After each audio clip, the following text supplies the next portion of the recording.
Sabar di, tunggu berapa detik. Assalamualaikum warahmatullahi wabarakatuh. Waalaikumsalam warahmatullahi wabarakatuh.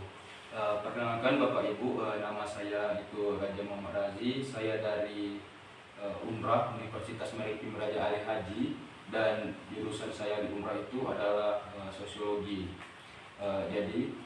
Saya sebelum saya memulai, saya ingin mengucapkan terima kasih kepada Bapak Ibu yang telah berpartisipasi atau ikut serta dalam kegiatan kami di rangka kali ini. Baik Bapak Ibu, sedikit kami sampaikan bahwasannya kami di sini bukan untuk mengajar Bapak Ibu, tapi tujuan kami di sini untuk belajar bersama-sama Bapak Ibu. Terus tujuan kami di sini untuk menggali informasi yang ada di desa Dompa ini. Seperti yang kita ketahui Bu, Bapak dan Ibu, di desa Dompa ini kan meliputi rata-ratanya itu di wilayah pesisir. Nah, jadi tujuan kami di sini adalah untuk menggali informasi bencana-bencana apa yang terjadi di Dompa ini. Apakah Bapak Ibu setuju? Setuju. Baik, sebelumnya bencana apa yang rawan terjadi di daerah Dompa ini? Dari Bapak Sandy. Kalau saya di sini tempat sini rawan longsor, Pak. Longsor Pak ya. Ya. Nah, dan ini salah satu bencana yang rawan terjadi. Kenapa Bapak Sandy bilang longsor? Ya tadi karena seperti yang saya lihat tadi di Dompa ini, selain di wilayahnya di pesisir, tapi masih juga tanah-tanah yang tinggi. Itu kalau boleh tahu kejadian longsor itu di tahun berapa Pak? Itu kalau tak salah tahun 2024, Pak. Tahun 2024. Dan terakhir kali tahun yang paling lama yang terjadi longsor itu tahun berapa ya Pak? Paling lama maksudnya sebelum 2024. Sebelum 2024. Sebelum 2024 itu di tahun 2015, Pak. 2015. Berarti 2015 itu paling lama Pak ya? Ya, Pak. Oke, selanjutnya untuk Bapak siapa? Bapak Duan. Ya Pak. Bencana yang rawan terjadi Pak di daerah Dompa ini apa ya Pak? Kalau boleh tahu. Dari tahun ke tahun Pak. Kalau 2020 sampai 2021 sering banjir Pak di akhir tahun Pak. Banjir. 2020 dan 2021. Ya Pak.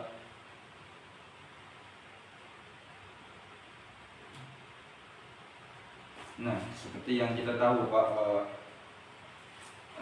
di sini kenapa Bapak Duan bilangnya rawan banjir? Ya, seperti yang saya lihat tadi Pak, ada juga yang di beberapa selokan atau jalur irigasi atau istilah biasanya itu adalah parit. Itu masih banyak yang tersumbat karena sampah, limbah plastik dan segala macam. Nah, dari bencana-bencana yang Bapak uraikan tadi, dampaknya apa itu Pak yang untuk di Dompa? Dampak untuk warga Dompa, bisa longsor tadi pernah memakan korban jiwa kah atau tidak?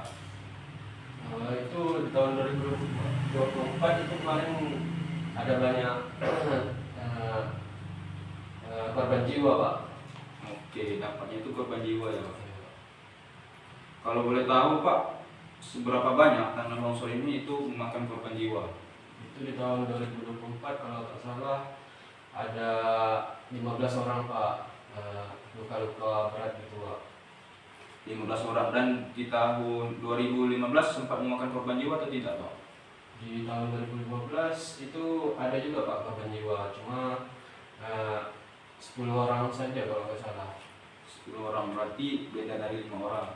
Selanjutnya itu untuk Bapak Duan di tahun 2020 sampai tahun 2021 kan ini selama 2 tahun nih berturut-turut dan banjir itu terjadi. Dampak bagi warga Dompa itu apa Pak? Kalau untuk dampak sendiri Pak, kalau korban jiwa tidak ada, tetapi banyak fasilitasnya rusak-rusak Pak. Fasilitas, berarti kerusakan infrastruktur ya Pak? Iya Pak. Oke, fasilitas. Berarti ini kerusakan infrastruktur. Jadi untuk kan ini sudah saya uraikan nih Pak. Sudah saya uraikan dari tahun ke tahun bencana apa yang terjadi di tempat tadi, dan sesuai data yang saya dapatkan dari tahun 2024 yang data yang terbaru nih Pak, itu rawan terjadi longsor. Karena apa? Karena adanya tanah tinggi tadi Pak. Soalnya itu, dan korban longsor ini dia tidak dampaknya itu sangat buruk bagi masyarakat yang di sekitar Dompa, apalagi rumahnya itu yang berada di tanah-tanah tinggi tadi. Kan di situ pasti rawan terjadinya longsor. Dan dampak yang paling parahnya itu sempat memakan korban jiwa yaitu sebanyak 15 orang. Dan di tahun yang paling lama, tahun 2015, itu pun sempat memakan korban jiwa, yaitu sebanyak 10 orang, dan beda 5 dari tahun 2024. Selanjutnya itu data yang saya dapatkan dari Bapak Duan tadi, banjir ini terjadi di 2 tahun berturut-turut. Yang pertama itu dari tahun 2020 hingga ke tahun 2021, dan dampaknya itu menyebabkan fasilitas rusak. Dan ketika fasilitas ini rusak dan kegiatan yang ada di masyarakat Dompa ini pasti akan terhambat dengan fasilitas tadi yang rusak. Contoh dampak yang saya dapatkan dari banjir ini, fasilitas rusak, kerusakan gedung, habis itu letaknya jalan, dan ini dapat menghambat aktivitas warga dan dapat menyebabkan kecelakaan juga Pak. Selanjutnya untuk solusi. Nah, jadi saya ingin bertanya ke Bapak Sandy untuk solusi supaya tidak terjadi korban jiwa lagi di bencana tanah longsor tadi. Ada nggak Pak solusi dari Bapak supaya korban jiwa ini tidak ada lagi gitu?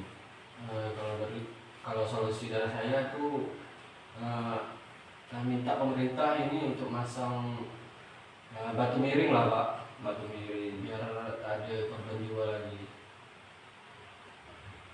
Oke, hanya batu miring ya Pak? Ya. Oke. Selanjutnya itu untuk Bapak Duan, supaya tidak terjadinya banjir tadi, apa solusi dari Bapak Duan? Kalau menurut saya Pak, lebih parit-parit itu lebih dibersihkan dan ditambahlah jalur irigasi Pak, jalur pembuangan air itu.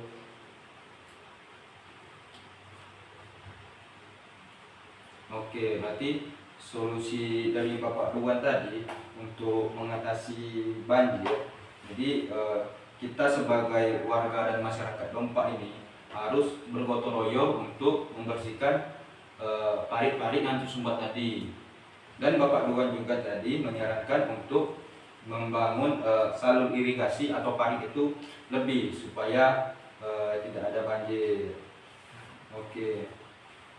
Baik Bapak Ibu, mungkin ini solusi yang Bapak paparkan dan bencana yang terjadi di tahun ke tahun. Semoga apa yang Bapak paparkan tadi bisa bermanfaat bagi kita semua dan masyarakat Dompa Sobat, dan kejadian-kejadian yang bencana-bencana yang terjadi ini tidak terjadi lagi di tahun depan atau masih bisa diatasi. Mungkin itu saja yang bisa saya sampaikan. Sebelumnya saya ingin mengucapkan terima kasih kepada Bapak Ibu yang telah berpartisipasi. Saya akhiri. Wassalamualaikum warahmatullahi wabarakatuh. Waalaikumsalam warahmatullahi wabarakatuh. Oke, gantian kita. Bapaknya. 9 menit.